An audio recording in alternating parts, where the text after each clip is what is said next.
I never planned on being a single father, let alone one who was left with an infant while my ex-wife disappeared without so much as a goodbye. I was 28 when we had our daughter, Michelle, and I thought that milestone would draw us closer as a couple.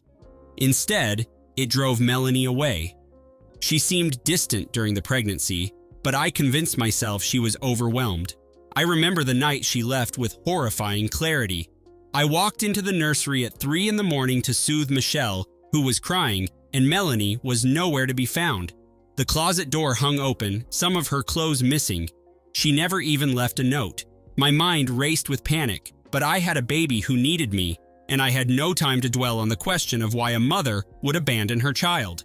I just had to survive. In the beginning, I was furious with Melanie. I filed a missing persons report, but it turned out she wasn't missing. She simply didn't want to be found. The police informed me she'd gone across the country, and I realized I was on my own. Raising Michelle alone seemed impossible. Diapers, formula, sleepless nights.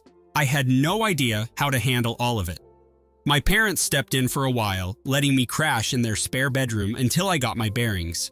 I tried texting Melanie, emailing her, calling any number I could find. No response. I asked her friends if they'd heard from her, but nobody would confirm anything. It was as though she'd vanished off the face of the earth, and I was left with custody by default. I remember calling a lawyer just to be sure I was safe. He assured me that she'd forfeited her rights by disappearing. I started documenting everything in a journal, almost like a letter to Michelle in case she ever asked about her mother.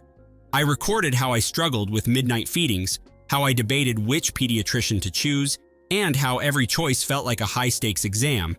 It was hard, but I grew to love fatherhood in ways I never anticipated. Michelle's first smile, her first laugh, her first steps, these were moments that anchored me in place, reminding me I was doing something important. The bitterness toward Melanie never fully faded, but it dulled when I was busy making sure Michelle was happy. I had to learn to juggle work and childcare. I lucked out with an understanding boss who gave me flexible hours, and I found a reliable daycare center. That's how life went for 5 years, an exhausting, wonderful routine built around a tiny person who depended on me completely. Despite the sense of peace I'd eventually found, Melanie remained a raw wound in my mind. Sometimes I'd look at Michelle and wonder if she'd ever yearn to know her mother. She asked about her from time to time, usually in the most innocent ways, like when we'd see a mother-daughter pair at the park, and Michelle would blink up at me and ask, "Did my mommy leave because she didn't love me?" Each time, I'd reassure her that none of this was her fault, that her mother just wasn't ready. Deep down, I despised Melanie for leaving me with questions I had no satisfying answers for. I contemplated telling Michelle the truth someday, but 5 seemed too young for the full story. So I told her that families sometimes look different, and ours just happened to be a pair, her and me. It was enough to keep her content. I never tried to move on romantically. I considered dating a few times, but every date left me feeling anxious. I always worried about how a stranger would react to a single dad with full custody of a child. There was also a part of me that was still too angry, too guarded to invest in someone else. Sure, I was lonely at times, but my focus was always Michelle. Then, out of nowhere, I got a message from Melanie on social media. It was short, just, "We need to talk. It's important." My heart hammered in my chest. Part of me wanted to delete it without responding. Part of me was desperate for answers. Eventually I replied, "What do you want?" and sat there eyeing the chat bubble, waiting to see if she'd actually explain. The response she gave me changed everything and reignited a flame of betrayal inside me. Melanie wrote, "I know it's been a long time, but I'm in a serious relationship now. My boyfriend wants to meet my child. He just found out, and I want to smooth things over. Can we arrange a visit?" I stared at the screen, dumbfounded by her audacity. She didn't apologize, didn't ask how Michelle was doing, didn't even bother pretending she cared about me. All she wanted was to look good for her new boyfriend. 5 years of radio silence, no child support, no check-in, and suddenly she wanted to smooth things over? I was furious. In that instant, all the resentment I'd managed to bottle up came rushing back. My entire body trembled as I typed out a response. I told her she had some nerve, that Michelle wasn't a prop she could parade around, and that I didn't see a reason to let them meet. She tried to argue that Michelle deserved to know her biological mother, That made me laugh out loud because a real mother wouldn't have abandoned her child in the first place. I took a deep breath and reminded myself to stay calm. My daughter was my first priority, and letting Melanie breeze back into our lives could cause confusion and hurt for Michelle. However, a small voice in my head told me I needed more information before making a final decision. So I told Melanie we would only talk through attorneys, and that if she truly wanted to establish some form of custody or visitation, she'd need to follow the legal process. Secretly, I figured that would scare her off. She was never one for adult responsibility, and I was right. She panicked, claiming lawyers would cost too much and that it would be better to handle this as a family. I refused to budge. The irony was not lost on me. The woman who couldn't even send a postcard for 5 years was now talking about family, but I played it cool. I contacted my lawyer and explained the situation. He told me that if she wanted visitation, she'd have to go through the court process, and he doubted she would. After all, she'd abandoned her maternal rights. Still, part of me suspected she'd try to weasel her way in somehow, and sure enough, within a week, her new boyfriend Trevor messaged me directly. He introduced himself politely enough, saying he was just hoping to meet Michelle and understand more about Melanie's past. He claimed he didn't want to overstep any boundaries, but felt obligated to do the right thing by encouraging Melanie to reconnect. Frankly, it was shocking to read such a rational, respectful message from him. I responded politely, but I was careful with my words. I told him that Michelle had no memory of her mother, so this wasn't a matter of reconnecting.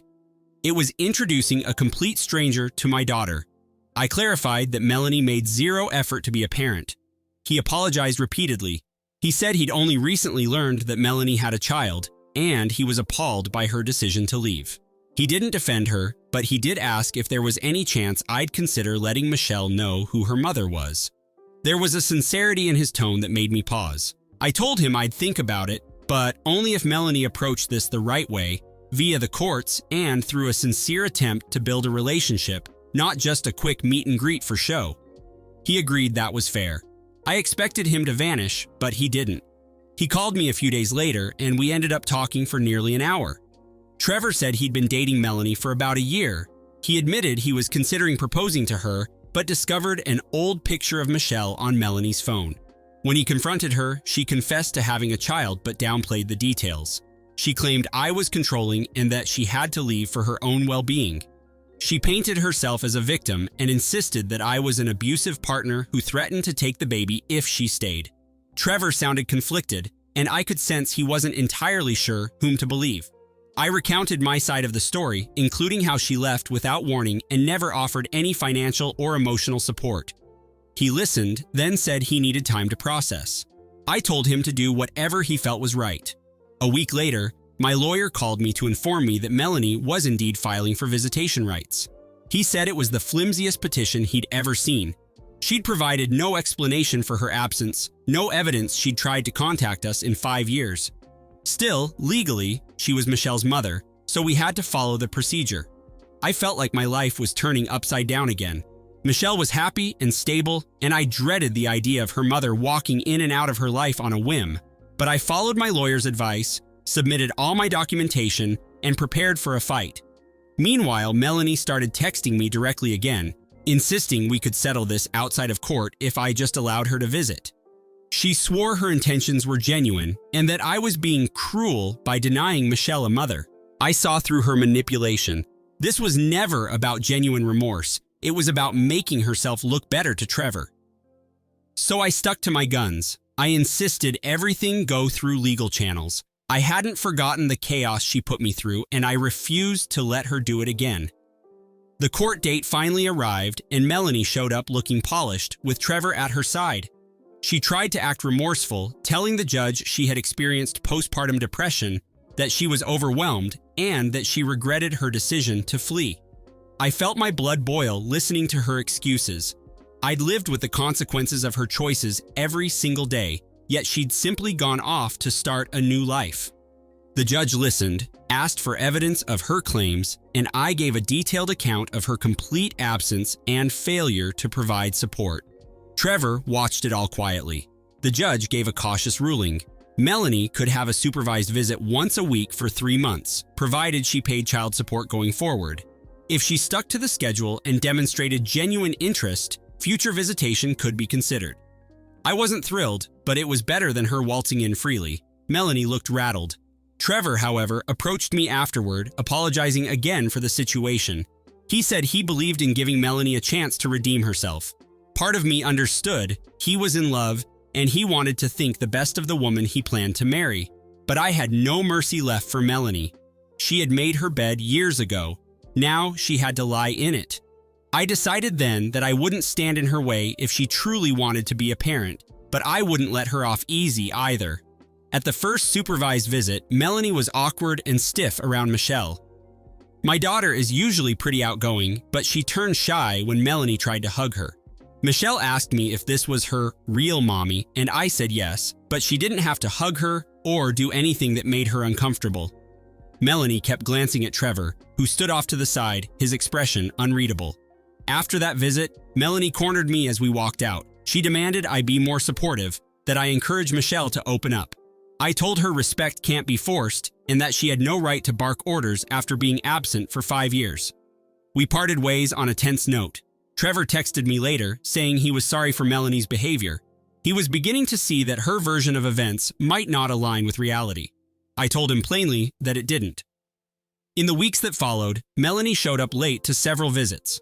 On 2 occasions, she canceled altogether, claiming she was busy. That did wonders to confirm my suspicions that she only cared about appearances. Trevor was there more consistently than she was, trying to connect with Michelle in a gentle, non-intrusive way. He seemed genuinely remorseful for pushing the issue, and Michelle actually warmed up to him more than she did to Melanie. It didn't surprise me, though I found the whole dynamic strange. My lawyer advised me to keep a meticulous record of each missed or late visit. Eventually, Melanie confronted me, blaming me for her struggles to bond with Michelle. I reminded her that she was the one skipping visits. She lashed out, accusing me of poisoning our daughter against her. That was the last straw. I told my lawyer to request a hearing to modify the visitation. The day before that scheduled hearing, Trevor called me in a panic. He said he found texts on Melanie's phone where she admitted to a friend that she only wanted to play Happy Family for a few months. Once he proposed and introduced Michelle to his parents, she planned on pushing for full custody, hoping to get child support from me. She even joked about how easy it would be to manipulate Trevor into financing a lavish wedding. He sounded devastated. I told him I wasn't shocked, but I was sorry he had to see it that way. He said he was done with her, that he felt used, and he wanted me to know the truth. He even offered to testify on my behalf if needed. I thanked him for his honesty, but I was also mentally preparing for what came next. Finally, it was time for Melanie to face real consequences. At the hearing, Melanie tried to act sweet again, claiming she wanted more unsupervised time with Michelle. My lawyer presented the logs of her missed visits, her lateness, and then, to my absolute surprise, Trevor walked in to testify. He calmly explained how Melanie had lied about me and admitted to using Michelle as leverage for financial gain. The look on Melanie's face was priceless. She tried to cry, say it was a misunderstanding, but the judge wasn't buying it. I could see the judge's demeanor shift from cautious sympathy to stern disapproval. Melanie's meltdown was epic. She screamed at Trevor for betraying her and at me for turning everyone against her. The judge quickly called for order. In the end, the judge revoked the supervised visitation, citing Melanie's instability, and informed her that if she wanted any future contact, she'd need to undergo counseling and prove consistent child support payments. I walked out of that courtroom feeling a sense of liberation I hadn't felt in years. Trevor left in a hurry, refusing to even look at Melanie. I didn't speak to her either. I just gave my lawyer a firm handshake. Afterward, as I buckled Michelle into her booster seat, she asked, "Daddy, do I still have to see that lady?" And I told her no, not if she doesn't want to. Michelle nodded and seemed relieved. I realized that any guilt I had about denying Melanie a chance to reconnect vanished when I saw how Michelle's well-being was affected by the tension. She was only 5, but she sensed how unnatural the situation was. I realized I owed her the best possible childhood without drama, heartbreak, or the presence of someone who only cared about her when it was convenient. In that moment, my anger crystallized into resolve. Outside the courthouse, Melanie tried cornering me one time, but I refused her tears. Her financial obligations remained in place, and Michelle stayed under my sole custody. My ex-wife realized she couldn't charm her way out of responsibility nor worm back into our lives when it suited her. I saw the panic in her eyes, knowing every door was shut. That was my revenge, not a confrontation, but a final legal boundary she couldn't cross without facing consequences. Michelle would grow up knowing she had a father who loved her. Melanie, on the other hand, would face legacy of her choices.